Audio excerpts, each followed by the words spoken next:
Hai semuanya, perkenalkan nama saya Juli Telitan dengan NIM 20104172262. Saya dari kelas A1 Manajemen. Saya akan menjelaskan penerapan konsep pemasaran melalui perencanaan strategi. Penerapan strategi yang berorientasi pada pasar yaitu proses manajerial untuk mengembangkan dan menjaga agar tujuan, keahlian, dan sumber daya organisasi sesuai dengan peluang pasar yang terus berubah. Tujuannya untuk membentuk dan menyempurnakan usaha serta produk perusahaan sehingga memenuhi target laba dan pertumbuhan. Untuk menganalisis lingkungan internal dan eksternal dapat digunakan analisis SWOT, yaitu memaksimalkan kekuatan, meminimalkan kelemahan, memaksimalkan peluang, dan meminimalkan ancaman. Analisis SWOT adalah satu pekerjaan yang cukup berat karena hanya dengan itu alternatif strategi dapat disusun.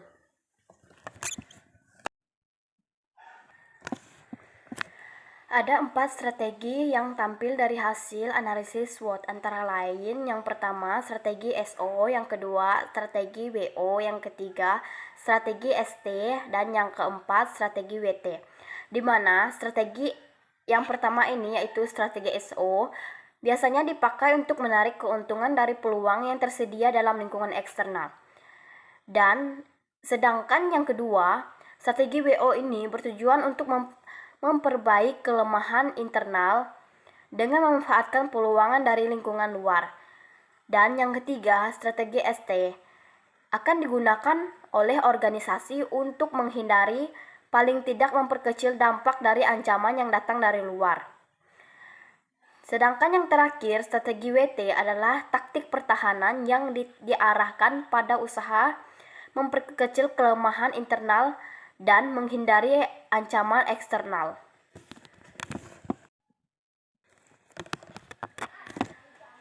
Yang kedua, memenangkan pasar melalui perencanaan taktis. Salah satu perencanaan taktis menggunakan konsep marketing mix atau bauran pemasaran. Marketing mix adalah perangkat alat pemasaran taktis yang dapat dikendalikan yang dipadukan oleh perusahaan untuk menghasilkan respon yang diinginkan pasar sasaran. Marketing mix adalah semua faktor yang dapat dikuasai oleh seseorang manajer pasar dalam rangka mempengaruhi permintaan konsumen terhadap barang dan jasa. Faktor-faktor yang dapat mempengaruhi yaitu product, place, print, dan promotion, atau yang biasa disebut dengan 4P, di mana produk adalah sesuatu yang ditawarkan oleh perusahaan kepada pasar sasaran. Harga adalah jumlah uang yang harus dikeluarkan oleh pelanggan untuk memperoleh produk tersebut. Tempat termasuk aktivitas yang mengkonsumsikan keunggulan produk dan membujuk pelanggan sasaran untuk membelinya. Menerapkan konsep pemasaran dengan membangun kepuasan pelanggan melalui kualitas, pelayanan, dan nilai. Pelanggan adalah pihak yang memaksimumkan nilai. Para pemasar harus menentukan jumlah nilai bagi pelanggan dan jumlah biaya yang ditawarkan setiap pesaing untuk mengetahui bagaimana posisi penawar mereka sendiri. Kepuasan pelanggan merupakan fungsi dari perdagangan terhadap kinerja produk dan harapan pembeli. Banyak perusahaan yang bertujuan TCS atau Total Consumer Satisfaction, sehingga para manajer pemasaran mempunyai tanggung jawab yang terpusat pada kualitas, yaitu mereka harus berpartisipasi dalam merumuskan strategi dan kebijakan yang dirancang untuk membantu perusahaan agar unggul dalam persaingan melalui keistimewaan kualitas total termasuk kualitas pemasaran dan kualitas produksi. Di sini ada pertanyaan. Mengapa mementingkan pelanggan? Pelanggan adalah orang yang paling penting dari segala urusan perusahaan. Karena di sini pelanggan yang paling penting, maka kita harus bisa mengambil perhatian dari pelanggan. Kita harus memberikan nilai terbaik, kualitas terbaik, dan harga yang terbaik. Karena juga pelanggan tidak bergantung pada perusahaan, melainkan perusahaanlah yang bergantung pada pelanggan. Tanpa pelanggan, perusahaan tidak akan bisa berkembang. Pelangganlah yang membentuk perusahaan, maka dengan itu pelanggan wajib mendapatkan pelayanan yang terbaik dari perusahaan. Pelanggan bukanlah benda yang dapat dihitung dengan statistik. Pelanggan adalah manusia. Mereka mempunyai perasaan dan emosi. Pelanggan bukanlah sesuatu yang dapat didebat dan yang dapat dimainkan seleranya. Pelanggan adalah mereka yang datang dengan keinginan dan kebutuhan dengan harapan mendapatkan sesuatu yang mereka inginkan. Maka dari itu, tugas perusahaan untuk memenuhi kebutuhan mereka tersebut.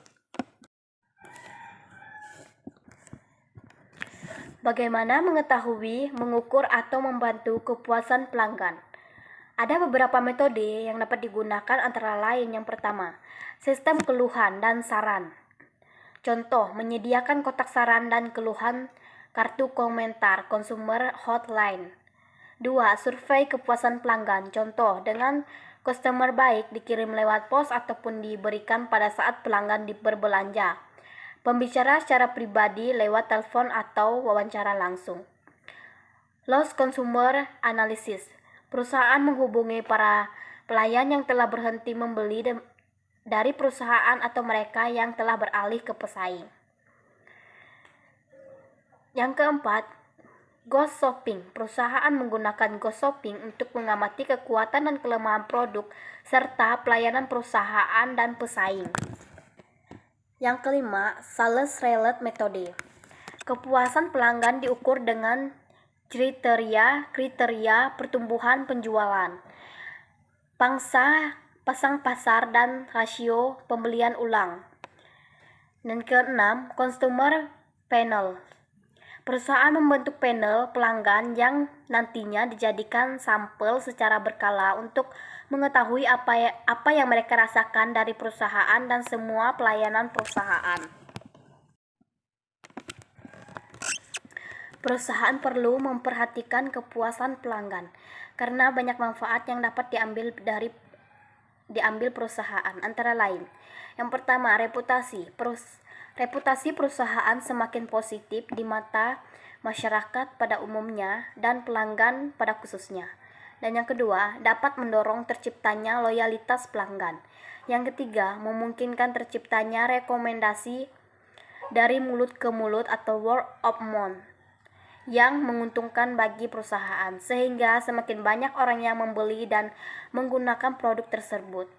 Yang keempat, meningkatkan keuntungan. Yang kelima, mendorong setiap anggota organisasi untuk bekerja dengan tujuan serta kebanggaan yang lebih baik. Ada 4 aspek penting yang harus selalu diperhatikan dalam menjalankan kiat menangani keluhan pelanggan. Yang pertama, empati. Empati ini sangat penting. Empati terhadap pelanggan yang marah. Yang kedua, kecepatan dalam penangkapan keluhan. Yang ketiga, kewajaran atau keadilan dalam memecahkan keluhan. Dan yang keempat, kemudahan bagi pelanggan untuk menghubungi perusahaan. Penerapan konsep pemasaran dengan cara memantau lingkungan pemasaran. Lingkungan pemasaran adalah berbagai aktor dan kekuatan dari luar bagian pemasaran yang mempengaruhi kemampuan manajemen pemasaran untuk mengembangkan dan memelihara hubungan baik dengan pelanggan sasaran. Lingkungan pemasaran dapat dijabarkan menjadi dua bagian. Yang pertama, lingkungan mikro. Yang kedua, lingkungan makro. Di mana lingkungan mikro ini berbagai kekuatan yang dekat dengan perusahaan yang mempengaruhi kemampuan untuk melayani pelanggan. Dan yang kedua, lingkungan makro, yaitu berbagai kekuatan masyarakat lebih luas yang dapat mempengaruhi seluruh lingkungan mikro, antara lain demografi, ekonomi, alam, teknologi, politik, dan budaya. Sekian penjelasan dari saya. Lebih dan kurangnya saya mohon maaf. Terima kasih.